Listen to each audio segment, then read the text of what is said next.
before I talk about DisabledGo, I just want to say just a couple of words about Carol. When in my job, I go around and see chief executives all the time, and what normally happens is that I go and I explain about DisabledGo, I talk about the importance of including disabled people in the local community. They listen, they might ask a couple of questions, they'll say, yes, well, I think we should do this, but then they want to have about 1,400 committee meetings to decide whether this is the right thing to do. And during that, all the consultation, that internal consultation that they have and all of that, thinking about whether this is the right thing to do, they're taking up salaries, they're taking up time, and the service that is so desperately needed is not put in place until many, many months later. But with Carol, it was completely different. I went to see Carol, she didn't ask me some questions, she asked me some searching questions. And then she said, right, we're going to do it. And what you've just seen here, in this, and heard and listened to in this speech from Carol, is exactly the real McCoy. That speech reeks of you, Carol, in terms of, you know, powerful intellect. I mean that in the very best way, but you know, powerful intellect. I'm just going to get the purse. Powerful intellect, emotional intelligence, dynamism, energy, and an empathy and a commitment to improve the lot of her community and the people that she aims to serve. And I just want to say, Carol, thank you very much for doing that, and thank you very much for all that you have done for NHS Suffolk.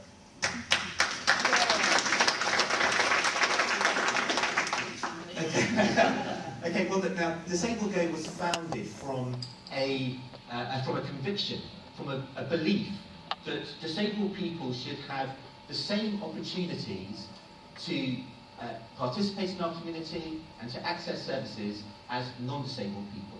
For 2 years, we went up and down the country to listen to disabled people.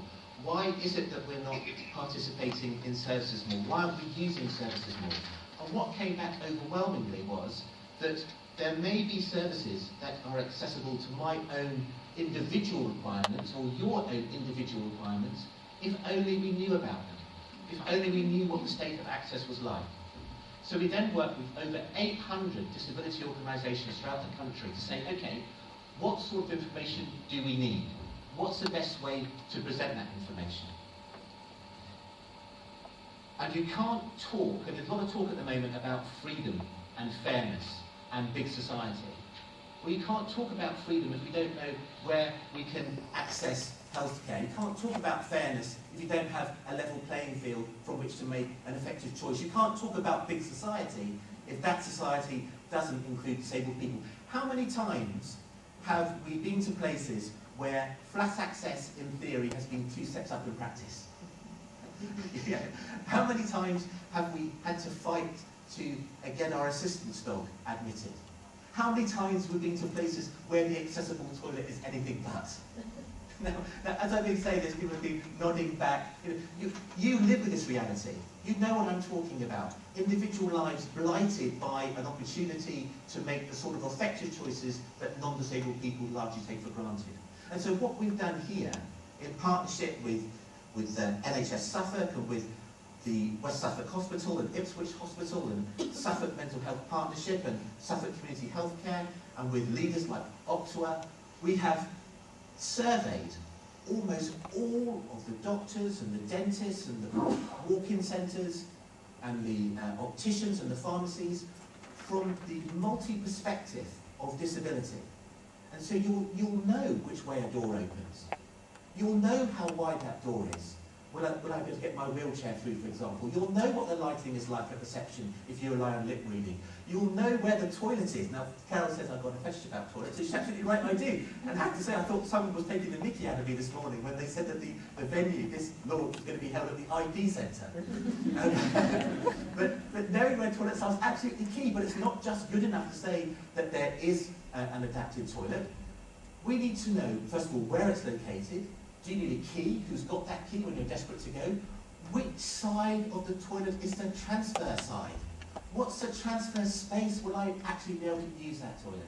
So what you will have now with DisabledGo at NHS Suffolk is a list of venues where you are able to view the access in your own time, in your own terms, making the choices that are right for you that day.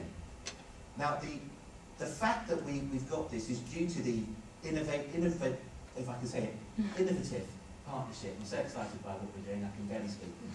Innovative partnership between all the different health partners, and it is purely down to them, to the leadership that you've seen here today, that this service exists.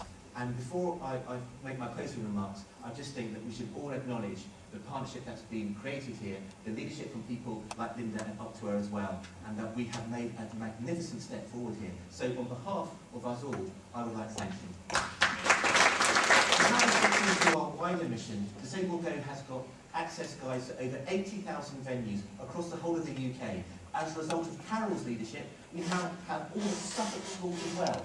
We have many different FE colleges and some that are going to be joining us soon. And our vision is to be able to create a society where disabled people have the same freedoms as everybody else, where we stop existing and we start living. I'd like to thank my team for what we've achieved. This is the most in-depth, detailed access guide to health services ever.